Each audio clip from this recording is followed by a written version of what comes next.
அஸ்ஸலாமு அலைக்கும். எல்லாம் எப்படி இருக்கீங்க? குக்கரில் வெஜ் புலாவ் தான் செய்ய போகிறேன். மஷ்ரூம் பன்னீர் வெஜ் புலாவ். நான் 1.5 ஸ்பூன் கீ போட்டிருக்கேன்.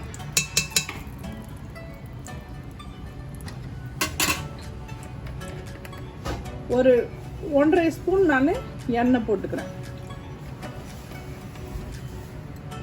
அதில் ஒரு பட்டை, ஒரு பெரிய ஏலக்காய், ஒரு பூ, ஒரு வெங்காயம்,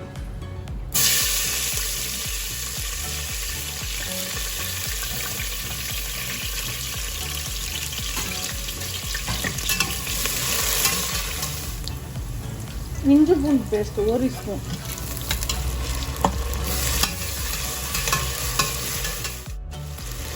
ஒரு தக்காளி,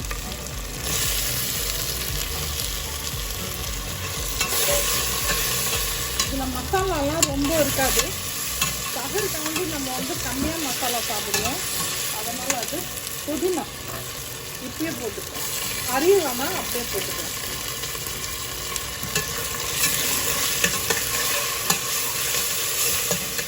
இதில் 1/2 ஸ்பூன் கரம் மசாலா, 1/4 டீஸ்பூனு மஞ்சள் தூள்.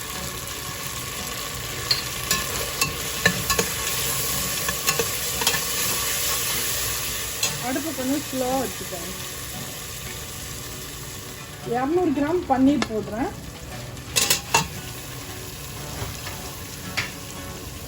இது 200 கிராம் மஷ்ரூம் போடுறேன்.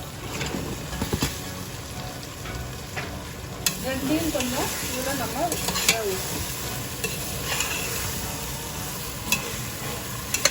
இதால் 1 கிளாஸ் ரைஸ் போட்டிருக்கேன். அதனால 2 கிளாஸ் தண்ணி போடுறேன். இப்போ அடுப்பை ஃபாஸ்ட் ஆக்கிக்கும். ரைஸ் போட்டுக்கலாம்.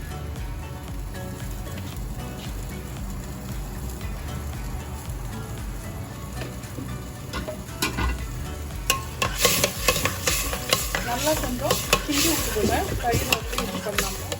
தண்ணி கொதி வந்துருச்சு பாருங்கள். நான் ரைஸ் போட்டுறேன். நான் ஜீரா சம்பா ரைஸில் தான் செய்கிறேன், பாஸ்மதியில் செய்யல.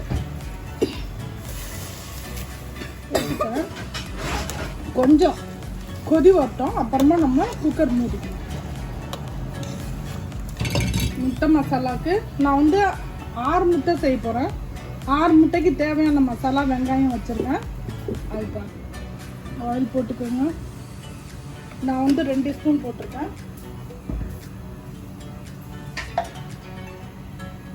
2 வெங்காயம்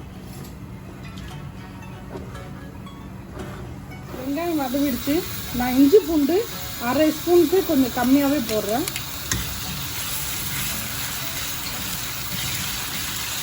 கால் டீஸ்பூன் கரம் மசாலா, 1/4 டீஸ்பூன் மஞ்சள் தூள்,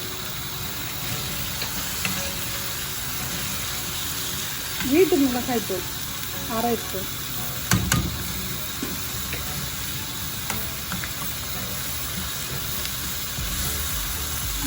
தக்காளி ஒரு 3 தக்காளி போட்டிருக்கேன்.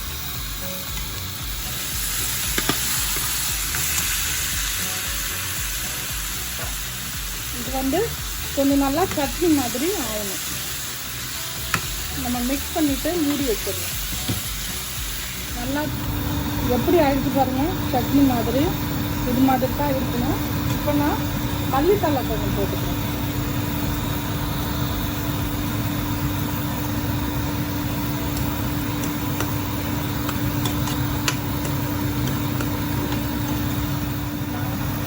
முட்டையோட வெள்ளைக்கரு, மஞ்சக்கரு எடுத்துட்டேன். வெள்ளைக்கரு மட்டும் நான் இதில் ஊற்றிக்கிறேன். நல்லா இதை கிண்டி விட்டுருங்க. முட்டை கட்டியாக தெரியக்கூடாது. நல்லா எங்கே பார்த்தாலும் ஆயிடணும். முட்டை இது மாதிரி நல்லா கிண்டி விட்டுட்டு இதை நம்ம இப்படி சரிசமமாக செஞ்சுட்டு நம்ம 6 முட்டை இதில் வச்சுருக்கோம். இதை நம்ம இப்படி திருப்பி போட்டுருவோம். திருப்பி போட்டு ஒரு 10 நிமிஷம் மூடி வச்சுட்டு